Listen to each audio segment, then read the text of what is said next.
Hey guys, Henry Kaminsky here from the Passionpreneur Inner Circle, and I have the awesome opportunity to have a awesome guest today, Sean Thomas from Ask a Millionaire. If you have not followed him yet on Instagram, he has quite the presence. I think it's up to like 1.2 million followers right now.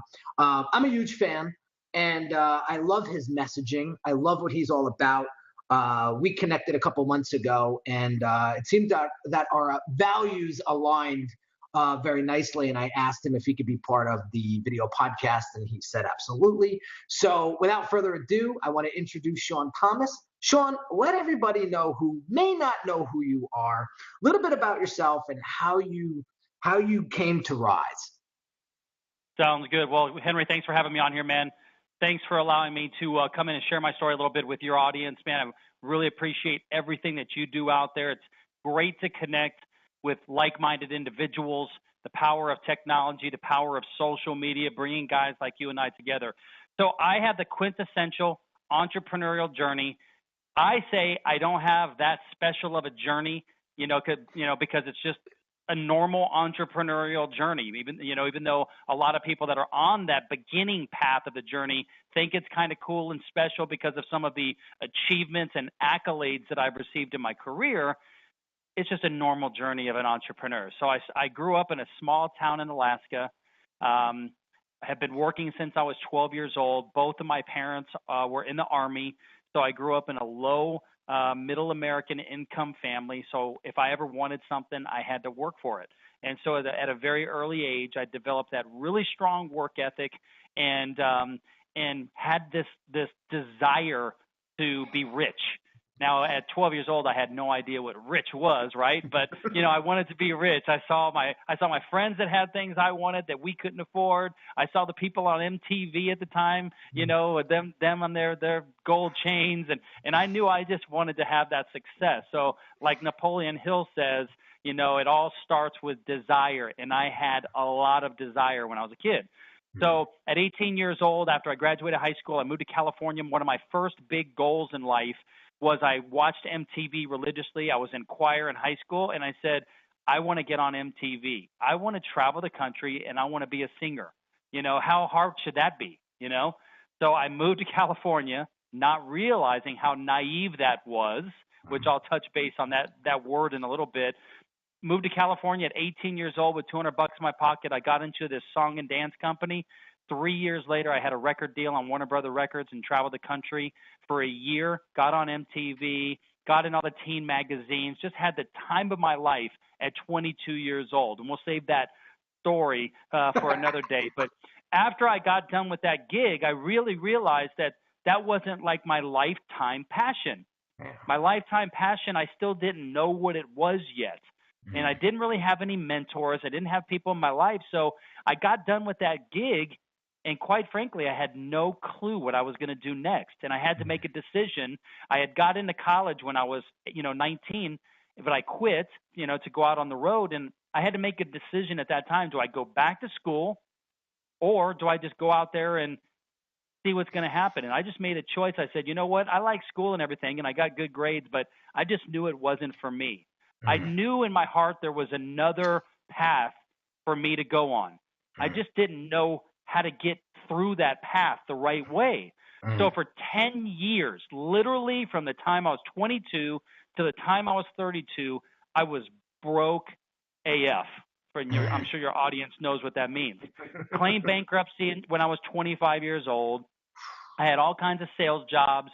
I tried all kinds of business opportunities to get rich quick. And if I didn't get rich in 3 weeks, I was moving on because that's how fast you're supposed to be able to get rich, I thought. So if I didn't make it happen in 3 weeks or a month, man, I was like, well, I'm out of here. I'm going to try something else. Because at the time, we had all the letters, the motivational letters, and people were saying, I'm going to show you how to make 6 figures in 30 days and how I did it. And I was like, well, I didn't do it, so I guess it ain't working for me. I'll go try something else. There's a lot of that online right now that you and I both know about. So finally at 32 years old, after coming out of a failed business selling a technology to the hotel industry, I said to myself after that company failed, I said, you know what? I know I'm onto something, So I created a product for the hotel industry.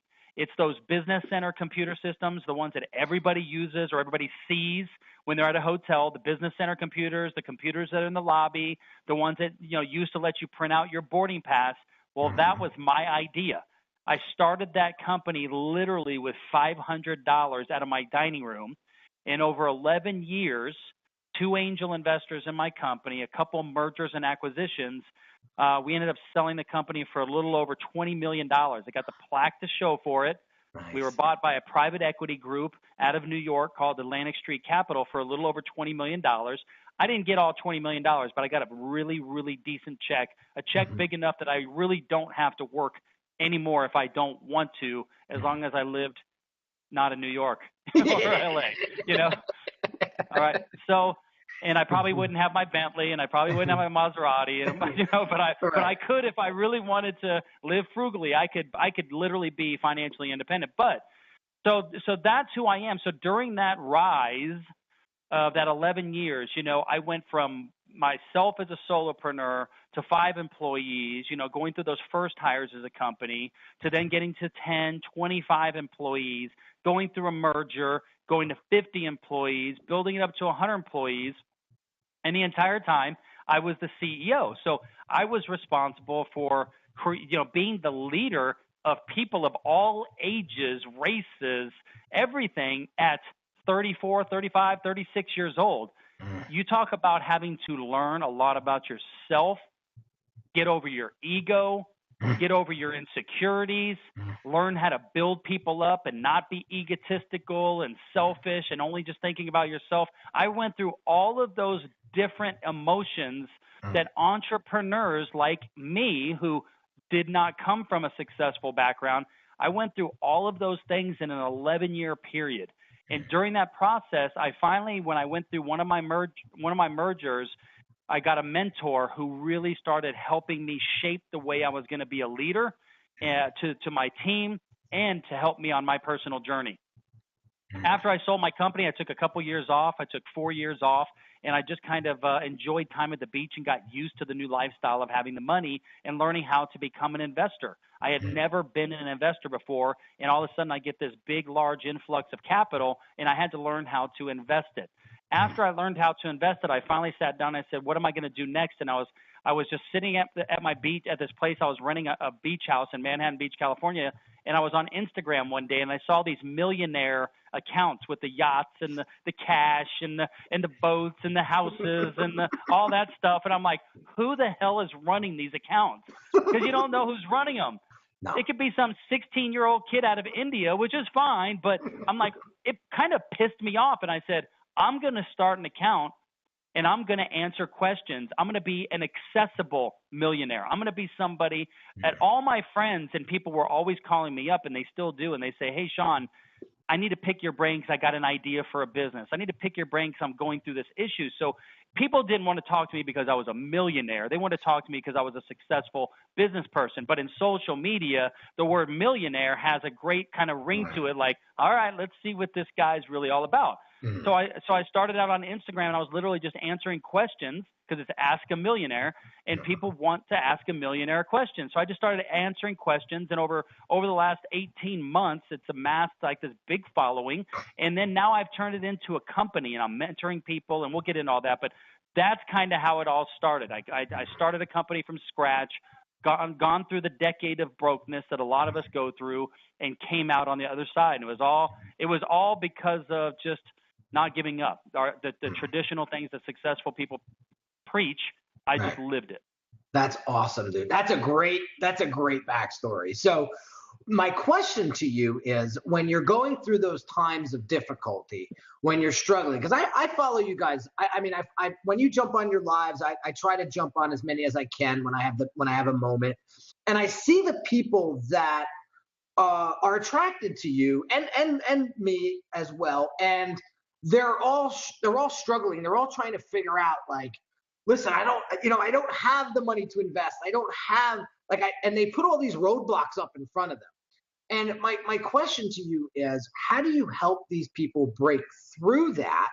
And when you were down in the dumps, and when you went bankrupt, and when you felt like there was no out, what what broke you through? What pushed you on?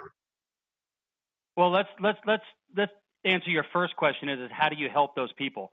The first thing I realized is I'm not here to help everybody. You can't help everybody. Yeah. Some people you just can't help, and you got to just say, you know what, I'm sorry, I can't help you, and I'm not even going to waste my energy, and I'm not going to waste my time trying to help you, because if you can't help yourself, I can't help you. So it's brutal truth, but welcome to the business world. Welcome to success.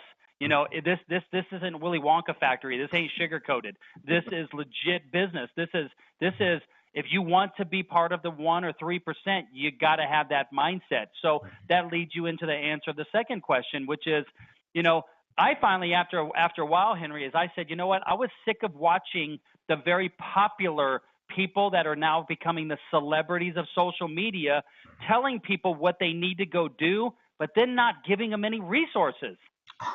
Not giving them any tools other than go work your ass off, go hustle, go grind, go put in the hours, go do. And I'm going, but people need direction. People need some resources, because the internet can get very discombobulated and people can just get distracted and not know who to trust.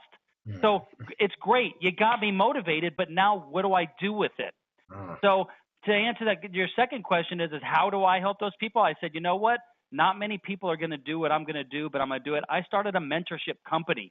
I said, you know what? I am not going to go back into traditional business. I could have gone back into traditional business, got off of social media, which I wouldn't normally be on social media as much as I would if I was running a company out that wasn't social media related. I would be so busy working on my business that I wouldn't have time for social media. But I said, you know what? There's a big need out there. And I actually have some money. It's not all about money these days. So I actually started a mentorship group, and I let people, for a very low entry cost, have access to me as a mentor. And if you just go Google the value of a mentor, every successful person from Richard Branson to Tony Robbins to every successful guru out there tells you one of the most powerful things that you need in your life is a mentor. Yet you ask most people if they have one that are struggling, and they say no. So I said, I'm going to fix that. I'm going to create something that will fix that. And so that's what I created. But at the end of the day, I can't help everybody.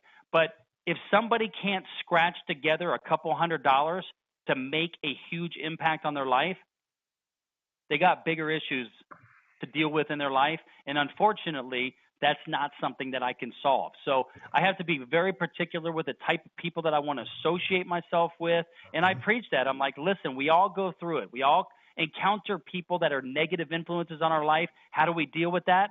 You just let them go, and you free up their future and let them be. Oh man, that's awesome. Absolutely. So let me ask you another question. So when you were did you actively build your following on Instagram, or it kind of just organically started to grow like that? You know, it's a little bit of both. So when I first started Instagram, I would say I got my first couple thousand followers on Instagram organically, and doing kind of just shout for shouts, where you shout out one person, they shout you out. Then I hired a couple bigger accounts, and I paid them a couple $1,000. And they got me to like 25, 30,000 followers. Then I did some more organic kind of shout for shouts. Then I bought some more shouts. I probably have invested at least $50,000 to $75,000 in building my Instagram following. I look at it as advertising.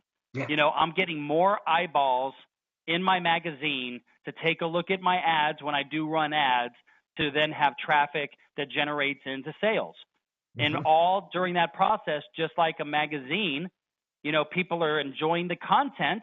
And then every now and then someone says, ooh, I like that ad. Let me see if that's an ad of an article or of clothing, you know, just like look at it as a magazine. Someone says, you know what, I love the content, and as long as you're giving them great content, they're going to stay and keep subscribing. And, you know, sometimes they stop subscribing, they stop paying that admission, which in this case, it would be following their time. And then sometimes people say, hey, I like the advertisements and I'm going to purchase something. So I actually spent a lot of money advertising on bigger accounts to have them promote my account. It's one of the best strategies on Instagram to get a great return on investment. If you've got a product or service that you're looking to market at some point in the future, Instagram is great for that. It's just getting bigger. Yeah, I think, and Gary Vee talks about this a lot, how underpriced influencer marketing is right now, and it's only going to get more expensive in the future. So yeah, I've spent thousands of dollars in influencer marketing. You know, Nathan Chan back about 2 years ago, I guess at this point. I bought his course and really dug in deep, and he introduced me to the whole influencer market. And I can't believe, like, we've made some very great friends. There's a lot of good people out there, honestly, from Think Grow Prosper, Ruben and Jason Stone and all those folks. Like, I've met some really awesome people behind those big accounts. So yeah, for anybody who's watching, influencer marketing, get in now while you still can, if you really want to grow your audience. But before that, make sure that you're putting out quality stuff. You know, make sure that you're putting out quality content. I've seen Sean's accounts. He's got a couple now, and everything is top notch. And it just goes to show that the level of quality that you put out there is what you're going to get back. So another question for you, Sean, and it gets frustrating for me sometimes. When you get these folks out there that think that everything is just this get rich quick. And so, but I don't want to preface your response. I want to ask you this. What is the biggest thing that grinds your gears right now on Instagram?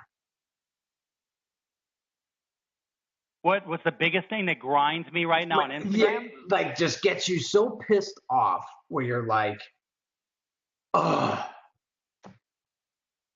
Nothing, man. I don't let shit get to me. I just don't. You know, I might get a little frustrated with something, but honestly, I might, like, there's nothing that's gonna, Let me flip the question. Wait, are we allowed to curse on your program? Listen, if I couldn't curse, I couldn't talk. Okay, so in life, you know, I just like to live by the motto that I'm unfuckwithable. I don't care what comes up against me, man. I'm just going to be like this. It just is the way you got to be. Now, are there some things that I have little pet peeves with? Sure. You know, like? when someone comments on my page, hey, dude, go check out my account. You know, I don't know who they are, and they're spamming my comment section to try to get people to then follow them. I don't like people that spam my account, and I block every single person. I am actively engaged in my comment sections. I literally block every single person that ever says something spammy. Like, I block it. Now, I know that there are courses out there that teach you to do that, and I just think that's the wrong way to do it. But I personally block those people. So that's one kind of personal pet peeve. And the reason why is whenever somebody says, hey, man, love your content, come to my page and check mine out, it looks like everybody else's. People just, the motivational inspiration accounts, what they're missing is all they're doing is regurgitating the same information as everybody else, just like the comic, funny meme accounts. That's played out. The guys that are the big in that world, they're the big in that world. There's no reason to create a small one. Again, people aren't realizing that unique content is where the value is. Yes. And so they're just copying everybody else, and then they're wondering why they're spending 5-10 hours a day regurgitating content but not making any money. It actually frustrates me more for them, because then what I tell them is, listen, go get in my mentorship group and I'll teach you how to create your own thing. And they won't, but they'll spend hours a day. It frustrates me for them. But right.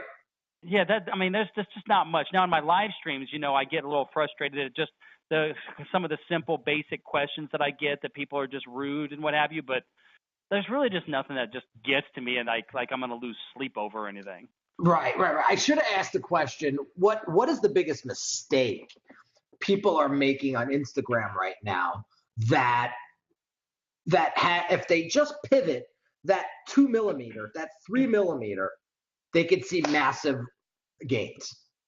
Well, the first thing is before you create an Instagram account, you got to know what your end game is with the reason you're creating a social media account.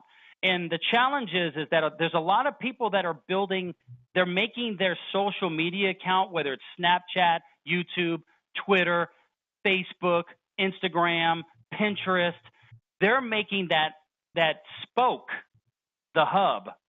And that's a big mistake. A social media channel is not a hub. Your website and your email address, that's your hub. So your social media channels are a spoke to your hub. You never want to build your business around a spoke, because what happens if that technology goes away? There were people making a lot of money on Vine. What happened to their businesses? Disappeared. Gone in a day. So they all started to transition. Well, they started to get big wake-up calls when they were trying to get their audience to go somewhere else. They started to go, oh, crap, I got to start working my butt off again to rebuild my audience. Had they focused on their hub, their website and email list, they would have already had that foundation and diversification that would have kept them going for the long term. So that's the biggest mistake that I think is people need to focus more on their branding. What is your name? What's the real name of what you're doing? What's the color scheme? What fonts make you unique? What is the voice, your message, like your voice? I have a certain tonality to the way that I speak and I engage. And people are I want to be as transparent and authentic as possible so that someone has the opportunity to like me or not like me, but at least they know me and who I am. And too many people try to be too many things to too many people, and they miss the boat. They're not helping anybody. And then one day they start being themselves, and people are like, whoa, man, that's not who you've been. And they're going, well, I'm just being myself. And you're like, well, what about the last 3 months when you were faking being someone else? So there's a lot of things. I wouldn't say there's just one thing that people are missing. They're missing just the overall picture of why they're doing what they're doing, and then getting laser focused on that mission to be able to get to the end game, the destination that they're trying to get to. That is awesome advice. And I preach that as a brand developer and a designer. You know, I preach that every day to my clients, that you really need to stay focused and make sure that you are one thing to something, not everything to everyone, because you know what happens. And like you just said, so just to wrap this up, we got a couple more minutes. So you mentioned this a couple times now in this video podcast about mentorship and the power of mentorship. So I want you to take the next 4 minutes or so, and to wrap this episode up, about the importance of mentorship. So yeah, the bottom line is that you don't have to, and social media has made it so much easier to find mentors and to find quality people. The thing that I try to just drill into the people that I come across is you don't have to make every mistake to learn. You can learn some things from somebody else who's been down there and done it. You know, there's this old adage that there's the road less traveled. You know, you got this way, and this way is like paved real nice, and this is like a really ratty dirt road. Well, today, both roads are paved in gold. There have been plenty of people that have been down that road less traveled now, that now it's more, there's only a certain amount of people that are on the last mile.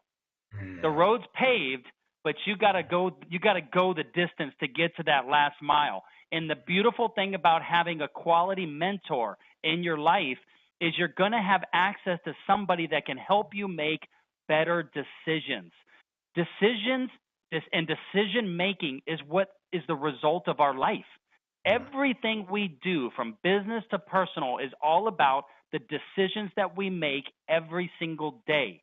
And why wouldn't you want to be able to talk to somebody who is where you want to be and be able to have access to their brain and their knowledge and their wisdom, and ask them questions before you make those decisions, as opposed to the people that contact me now and say, hey, Sean, I want to let you know, man, I quit my job. I thought I'd go out and start a business. Now I'm broke again.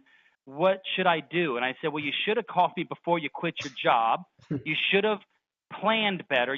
There's a lot of things you should have done. So now what you need to do is you need to go ahead and go, you don't want to ask the questions after you've made the decisions and messed up. And because a mentor, you can ask one question to a mentor. And I've had this happen. I can't even tell you how many times. One piece of advice that I can give somebody sometimes will literally save them tens of thousands of dollars or more, or make them tens of thousands of dollars or more. You can't put a price tag on that. So people get caught up in, well, some mentor or some coach or some advisor wants me to pay them, and I just don't understand the value in that, and they are missing the boat. It is the number, besides the personal the investment you make in yourself for personal development by going to Tony Robbins events, Bob Proctor events, whoever style matches your style to teach you about personal development, meaning how you're going to define success in your life, what are the priorities in your life, the whole global picture of your life. That's your first best investment. Your second best investment is getting a mentor or advisor or a coach or somebody like that. I've seen it. I was broke for 10 years because I didn't have one. Had I had one, I would have been a millionaire by the time I was 30 instead of 40. So that's why I started my tribe, which is it's called Most Won't I Will, mostwon'tIwill.com. Shameless plug. This is one of our T-shirts. Fuck failure. Fuck it. Fuck failure. I'm a failure survivor, baby. Everybody's a cancer survivor. I'm a failure survivor, and that's what it's about. So this is the credo that we live by, which is, hey, we're going to do what it takes to succeed. And the mantra of the tribe is Most Won't I Will, which is I'm willing to do what others won't in order to succeed. And that's the mantra. It's your mindset of the world. It's your business partner's mindset. It's the mindset that you guys have. And thanks to people like you doing what you're doing, we're making a difference in the world, whether it's one person, 500 people, and that's just going to have a ripple effect on the world. So that's why I'm so passionate with my mission, which is I'm not motivated to do this by money for money. I'm motivated to do this to change people's lives. And it just so happens that there's a business attached to it, which is great. Yeah. And amen to that. And we will close out on those wise words from Sean Thomas from Ask a Millionaire and mostwon'tIwill.com. Sean, thank you so much for being part of this podcast and providing that value to this community. Absolutely, brother. Henry, thanks for everything you do, man. Thank you.